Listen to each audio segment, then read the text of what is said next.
Selamat sore semua, Mas Mbak. Salam sejahtera bagi kita semua. Hari ini kita di pertemuan ketiga membahas tentang materi dimensi-dimensi yang terdapat dalam perilaku dan pembentukan personal meaning. Mas Mbak semua, di sini nanti yang kita bahas dari dimensi persepsi ya, kemudian dimensi nilai, dimensi sikap, dan personal meaning. Mas Mbak semua, untuk pengertian persepsi dalam kamus diartikan sebagai proses pemahaman ataupun pemberian makna atas suatu informasi terhadap stimulus. Stimulus diperoleh dari proses penginderaan terhadap objek, peristiwa, atau hubungan-hubungan antar gejala yang selanjutnya diperoleh oleh otak. Proses kognisi dimulai dari persepsi.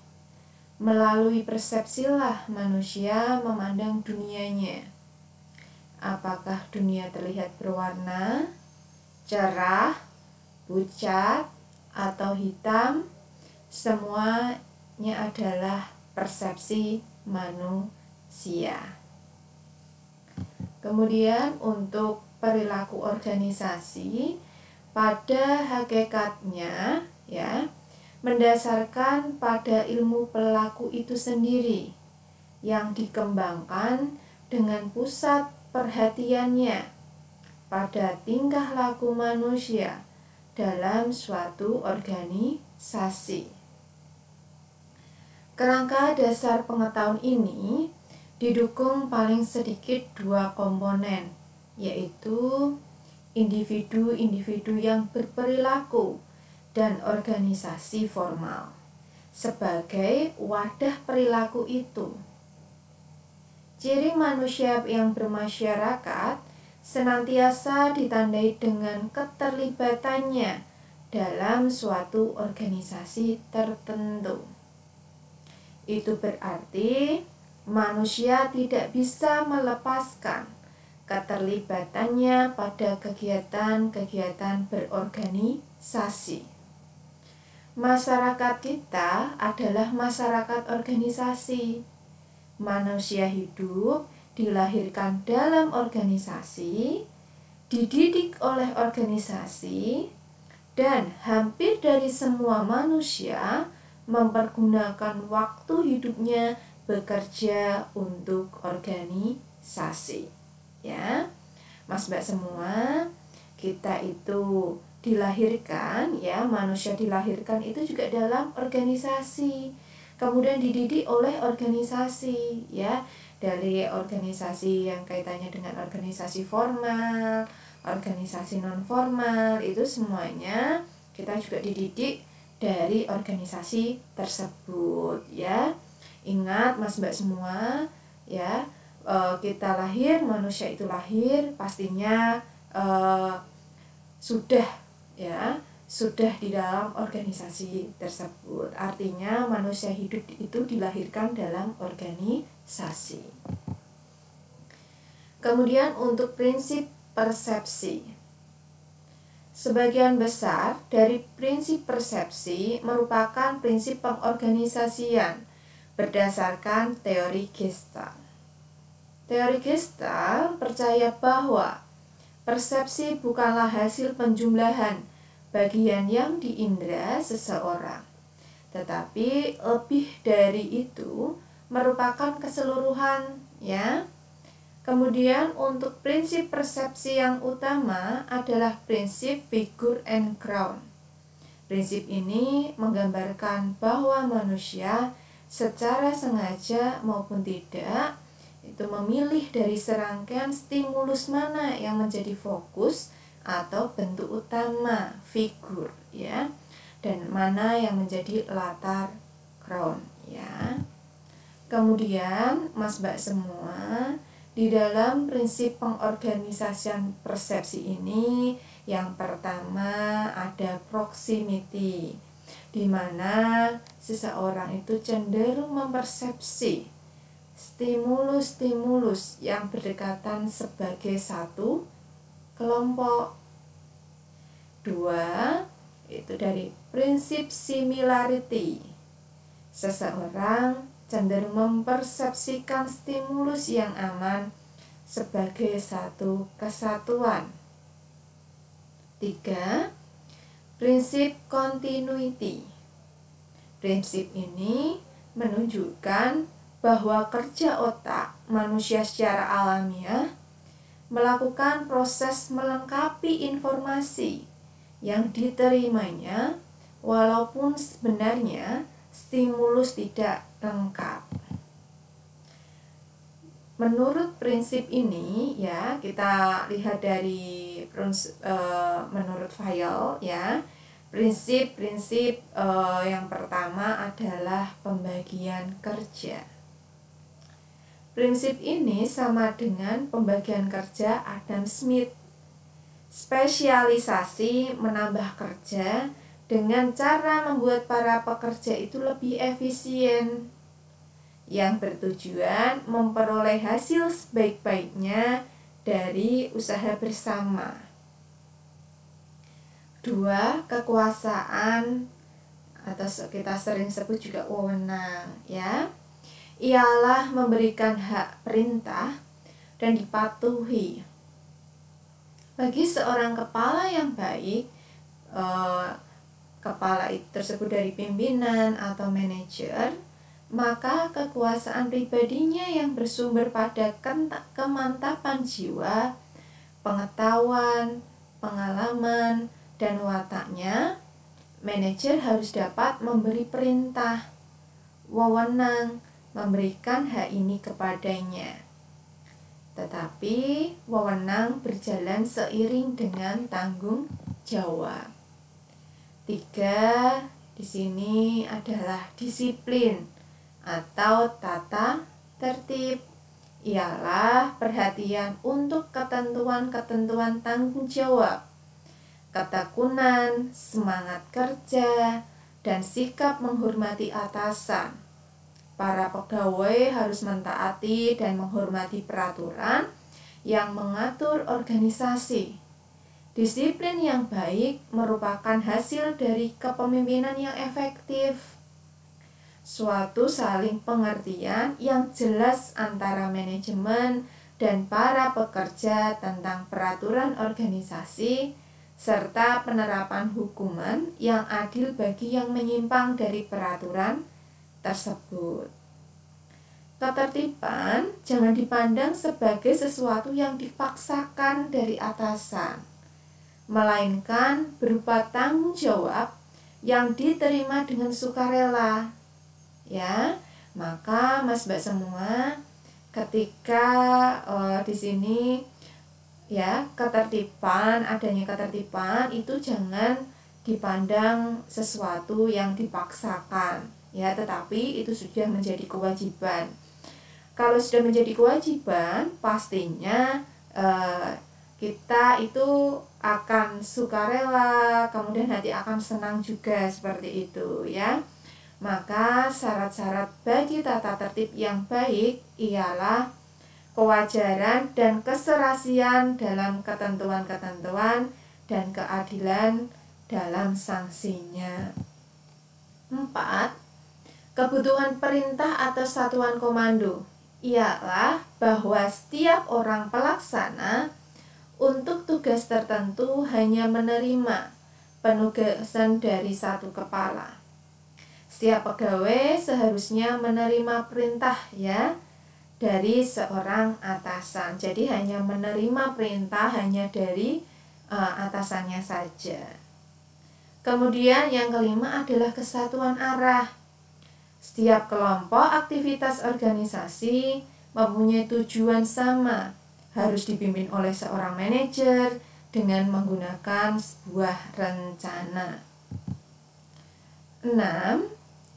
Kepentingan pribadi tunduk pada kepentingan umum. Artinya, mendahulukan kepentingan umum di atas kepentingan individual. Kepentingan seorang pegawai atau kelompok pegawai tidak boleh mendahulukan kepentingan organisasi secara keseluruhan. Di sini timbul salah satu masalah ya dalam memimpin perusahaan. Watak pemimpin yang kokoh kuat, peraturan yang wajar, serta pengawasan yang ketat terhadap pelaksanaannya adalah cara terbaik guna mewujudkan prinsip ini. Kemudian determinasi persepsi. Ekspektansi memberikan kerangka berpikir atau perseptual set atau mental set tertentu yang menyiapkan seseorang untuk mempersepsi ya dengan cara tertentu. Mental set ini dipengaruhi oleh beberapa hal, yaitu yang pertama adalah ketersediaan informasi sebelumnya. Ketiadaan informasi ketika seseorang menerima stimulus yang baru bagi dirinya akan menyebabkan kekacauan dalam mempersepsi. Kemudian yang kedua adalah kebutuhan. Seseorang cenderung mempersepsikan sesuatu berdasarkan kebutuhan saat ini. Ya. 3. Pengalaman masa lalu. Sebagai hasil dari proses belajar, pengalaman pastinya sangat mempengaruhi cara seseorang mempersepsikan sesuatu. Nah, dari determinasi persepsi ini, Mas Mbak semua pastinya mental set itu dari ketersediaan informasi sebelumnya, kebutuhan, pengalaman masa lalu, ini pastinya menjadi kerangka berpikir untuk mental set kita ya, menyiapkan untuk bagaimana mempersepsi ya terhadap seseorang seperti itu. Kemudian dimensi nilai. Memahami nilai.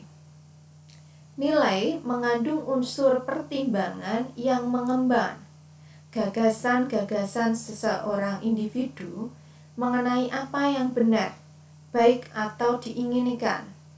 Nilai mempunyai atribut isi dan intensitas. Kemudian pentingnya nilai. Nilai penting untuk mempelajari perilaku organisasi karena nilai menjadi dasar untuk memahami sikap dan motivasi serta mengaruhi persepsi kita. Individu-individu memasuki organisasi dengan gagasan yang dikonsepkan sebelumnya mengenai apa yang seharusnya dan tidak seharusnya. Kemudian tipe nilai. Milton menciptakan survei nilai Rockettes ya, atau sering kita sebut RVS. RVS ini terdiri atas 2 perangkat nilai. Satu perangkat disebut nilai terminal, yaitu merujuk pada bentuk akhir keberadaan yang sangat diinginkan. Kemudian perangkat lain disebut nilai instrumental, merujuk pada bentuk perilaku atau upaya-upaya untuk mencapai nilai-nilai terminal yang lebih disukai oleh orang tertentu. Kemudian fungsi nilai. Fungsi nilai utama di sini pastinya di fungsi utama nilai itu dapat dijelaskan yang pertama dari nilai sebagai standar. 2. Sistem nilai sebagai rencana umum dalam memecahkan konflik dan pengambilan keputusan. 3. Fungsi motivasional. Kemudian hubungan nilai dan tingkah laku. Nilai juga merupakan salah satu komponen yang berperan dalam tingkah laku. Perubahan nilai dapat mengarahkan terjadinya perubahan tingkah laku. Perubahan nilai telah terbukti secara signifikan menyebabkan perubahan pula pada sikap dan tingkah laku, yaitu memilih pekerjaan, merokok, mencontek, ya, mengikuti aktivitas, ya, kaitannya aktivitas politik, pemilihan teman, ikut serta dalam aktivitas penegakan hak asasi manusia, ya, dari membeli mobil, memilih aktivitas di waktu senggang, berhubungan dengan ras lain, ya, menggunakan media massa, mengantisipasi penggunaan media dan orientasi politik. Ini menurut Horner dan Kehli 1988. Kemudian untuk dimensi sikap, Mas Mbak semua, yang pertama ini adalah sikap. Pengertian sikap adalah pernyataan-pernyataan evaluatif, baik yang diinginkan atau yang tidak diinginkan mengenai objek, orang, atau peristiwa. 2. Tipe-tipe sikap. Ada kepuasan kerja, ya, keterlibatan kerja, komitmen pada organisasi. 3. Sikap dan konsistensi. Kemudian personal meaning. Personal meaning dianggap menjadi salah satu hal yang penting yang menggerakkan individu mencapai prestasi. Selain itu, Frank memandang bahwa seseorang itu memiliki personal meaning yang positif dalam kehidupan, berkontribusi kepada harapan dan optimisme, dan menghargai terjadinya suatu masa buruk dalam siklus kehidupan. Kemudian bila mana terjadi suatu kejadian atau peristiwa buruk, personal meaning diyakini dapat membantu memunculkan kebangkitan diri individu dari keadaan yang tidak diinginkan. Frank berkeyakinan bahwa meaningfulness dalam hidup itu berhubungan dengan self-esteem yang tinggi dan perilaku yang murah hati terhadap orang lain. Sedangkan meaningless ini dalam hidup berasosiasi dengan ketidakpedulian atau melepaskan diri. Kemudian untuk personal meaning dalam beberapa perspektif, ini ada yang pertama perspektif relativitas, ya. 2. Perspektif eksistensial. 3. Perspektif eksistensial Sartre, ya. 4. Perspektif eksistensial Homo Rigby. Kemudian untuk dimensi meaning, Ricoeur and Wong ini melakukan kolaborasi teori yang menghasilkan 4 dimensi meaning. 4 dimensi meaning tersebut berhubungan dengan bagaimana meaning itu dialami, lihat dari komponen kognitifnya, komponen motivasional, komponen afektif, dan komponen personal dan sosial. Kemudian 2 ini adalah isi dari pengalaman. 3. Perbedaan bagaimana meaning itu dialami. 4. Kualitas pengalaman bermakna. Mas Mbak semua, setelah kita mempelajari dimensi-dimensi yang terdapat dalam perilaku organisasi, ya, di mana personal meaning ini Mas Mbak semua pastinya memahami, ya, untuk nanti Anda setelah memahami materi yang Siti sampaikan itu tadi, ya, yang berkaitan dengan materi ini tadi, pastinya Anda harus menjawab soal-soal, ya, pertanyaan, ya, yang ada di sini. Pertanyaan yang pertama, Mas Mbak semua, apa yang dimaksud dengan dimensi nilai, dimensi sikap, dan dimensi perspektif? 2. Sebutkan dan jelaskan perspektif di dalam personal meaning. Mas Mbak semua, ini adalah pertanyaan. Mas Mbak semua nanti silahkan mengerjakan dan menjawab pertanyaan dari saya ini tadi. Oke, Mas Mbak semua, Terima kasih atas perhatiannya. Jangan lupa Mas Mbak semua hari ini untuk presensi disiakat untuk pertemuan ketiga ya di mata kuliah perilaku organisasi. Terima kasih Mas Mbak semua atas perhatiannya. Selamat sore. Wassalamualaikum warahmatullahi wabarakatuh.